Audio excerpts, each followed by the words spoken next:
ये जो वीडियो मैंने बनाई है, इस वीडियो को बनाने में मैंने बहुत मेहनत की है और कहां से मैंने मवाद जमा किया है। अगर इस वीडियो को आप लोग पूरा देख लेते हैं बगैर स्किप किए हुए, तो मैं दावे से कहता हूं कि आपकी 90% प्रॉब्लम इस वीडियो को देखने के बाद खत्म हो जाएंगी। तो आइए वीडियो शुरू करते हैं। बहुत पुरानी कहानी है कि एक गांव में एक बुजुर्ग थे जो एक दरख्त के नीचे बैठा करते थे और उनके पास एक पत्थर हुआ करता था। उस पत्थर को वो हर आने जाने वाले को दिया करते थे कि ये पत्थर ले जाओ और इसे बेच दो। हर आने जाने वाला उन्हें पागल समझा करता था।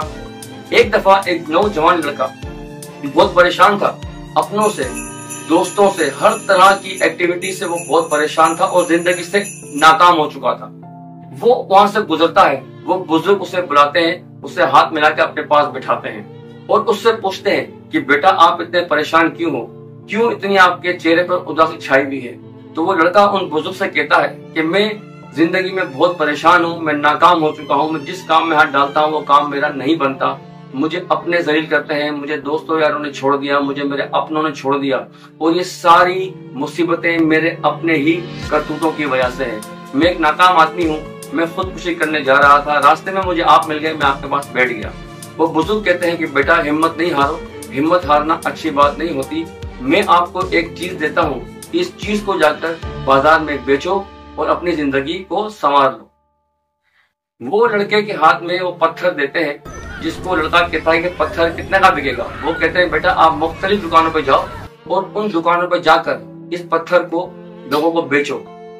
जब ये पत्थर ना बिके तब मेरे पास आना, फिर मैं आपको कुछ राज की बातें बताऊंगा।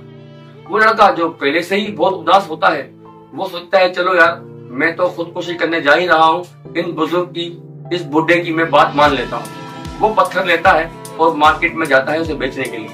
वो सबसे पहले जाता है एक सब्जी फरोश के पास। सब्जी फरोश उस पत्थर को देखता है तो हंसता है और मुस्कुराता है। वो कहता है भाई ये पत्थर तो सिर्फ मैं वजन तोलने के लिए ही रख सकता हूँ, हाँ इसके बदले तुम्हें 2-3 आलू चाहिए तो मुझसे ले जाओ। वो लड़का उससे पत्थर लेता है और खामोशी से मार्केट की तरफ चला जाता है। इसके बाद वो परेशान होता है, फिर वो जाता है एक लोहार के पास। लोहार से कहता है कि पत्थर मैंने बेचना है।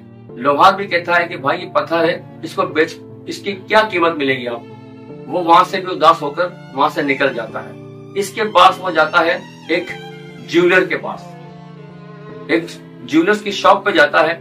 उसे कहता है कि पत्थर मैंने बेचना है। वो ज्वेलर्स उस पत्थर उसके हाथ से लेता है, उसको चेक करता है तो ज्वेलर्स भी कहता है कि भाई ये पत्थर है, इसका मेरा क्या काम। वो उस पत्थर को उससे भी लेता है और जाकर एक टूटे फूटे मकान के अंदर बैठ जाता है और सोचने लगता है कि मैं इस पत्थर का अब करूं क्या। बुजुर्ग ने तो मुझे एक अच्छा काम सौंप दिया। लेकिन वो लड़का उन बुजुर्ग की बात पर अमल कर रहा होता है, जो उसे बुजुर्ग कहते हैं कि तुझे इसी पत्थर के अंदर अपना मकसद मिल जाएगा। वो सोचता है, सोचते सोचते उसके दिमाग में एक आइडिया आता है और जाता है एक बहुत मशहूर साइंटिस्ट के घर पर। उस साइंटिस्ट के घर पर जाकर उसके दरवाजे को खटखटाता है। वो साइंटिस्ट उसे अंदर बुला लेता है। जब उस साइंटिस्ट के पास जाकर वो पत्थर उस साइंटिस्ट के पास वो रखता है, लेकिन उसके इसरार करने पर उस पत्थर को चेक करता है आलात लगाकर केमिकल से, तो वो जो साइंटिस्ट होता है उस साइंटिस्ट के होश उड़ जाते हैं कि ये इतना पुराना, इतना कीमती और इतना बेशबहा कीमती पत्थर ये इस लड़के के पास कहां से आया। ये पत्थर तो सदियों साल पुराना पत्थर है और इस पत्थर के अंदर हीरे और नग बन सकते हैं। वो उससे उस लड़के से कहता है कि पत्थर तुम्हें कहां से मिला। वो लड़का उनसे कहता है आप इसकी मुझे कीमत बताएं कितने का लेंगे। तो उस लड़के को वो एक पेपर निकाल कर देता है। वो कहता है कि बेटा ये पेपर देखो, ये पेपर में इस पत्थर की कीमत लिखी हुई है। ये पत्थर हजारों साल पुराना पत्थर है और इस पत्थर की कीमत जो इस दौर के हिसाब से करोड़ों रुपए बनती है।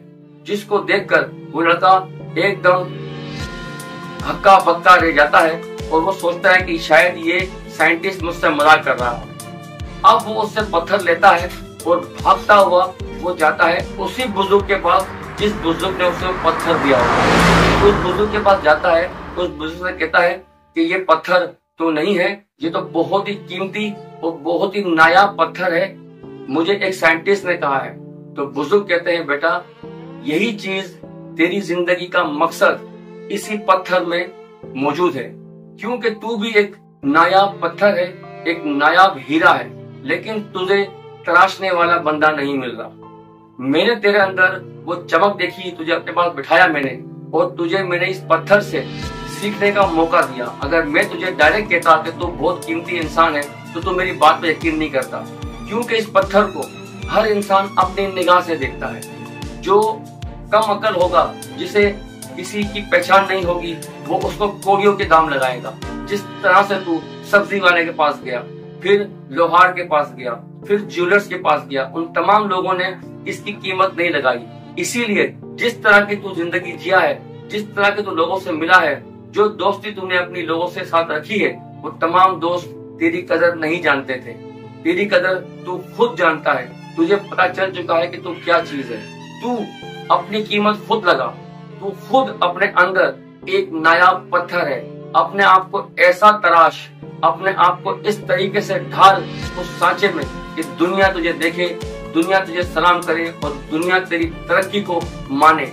ये सारी फालतू दोस्ती, सारी लोगों से मेल जोल खत्म कर दे। अपने बड़ों की, अपने माँ बाप की, अपनी फैमिली की बात मान। जिनको तूने जिंदगी भर इज्जत नहीं दी, अपने माँ बाप को, उन्हीं दोस्तों ने, उसी गैदिन ने तुझे आखिरी में आकर लात मार दी और तू अपनी जिंदगी से मायूस हो गया। तो बेटा, अपनी जिंदगी को दोबारा से शुरू कर और अपने आप को इस पत्थर की तरह कीमती समझ, क्योंकि तुझे खुद तेरी कीमत का अंदाजा हो चुका है कि तू क्या चीज है। तू पत्थर नहीं है। आज से कुछ दिन पहले तू अपने आप को पत्थर समझ रहा था। आज बता तेरे अंदर क्या जज्बात है। तो वो बुढ़े से कहता है कि आज मैं एक तवाना और एक बेहतरीन ताकतवर इंसान बन चुका हूँ। मुझे जिंदगी से नहीं हारना। अब मैं अपनी जिंदगी को दोबारा शुरू करूंगा और अपने आप को मनवाऊंगा, क्योंकि मुझे पता चल चुका है कि मैं एक नायाब पत्थर हूँ, लेकिन मैं उन लोगों में था जिन लोगों को मेरी कदर नहीं थी। आज के बाद मैं उन बेकदर लोगों से नहीं मिलूंगा। अपनी जिंदगी को मैं खुद संवारूंगा। तो ये स्टोरी थी उन लोगों के लिए, उन नौजवान लड़कों के लिए जो जिंदगी से परेशान हो जाते हैं और मुख्तलिफ गैदिन में बैठते हैं, अपने माँ बाप की, लोगों की इज्जत नहीं करते, अपने दोस्तों को तरजीह देते हैं अपने माँ बाप के ऊपर। तो ये नसीहत है उनके लिए। तुझे तू समझता है और तेरे माँ बाप भी समझते हैं। उनकी इज्जत कर, जिंदगी में कामयाब होना चाहता है। तो अगर आपको इस स्टोरी से कुछ भी सीखने को मिला हो तो मेरे चैनल को लाइक, सब्सक्राइब और शेयर कर दीजिएगा। शायद इस वीडियो से किसी का फायदा हो जाए।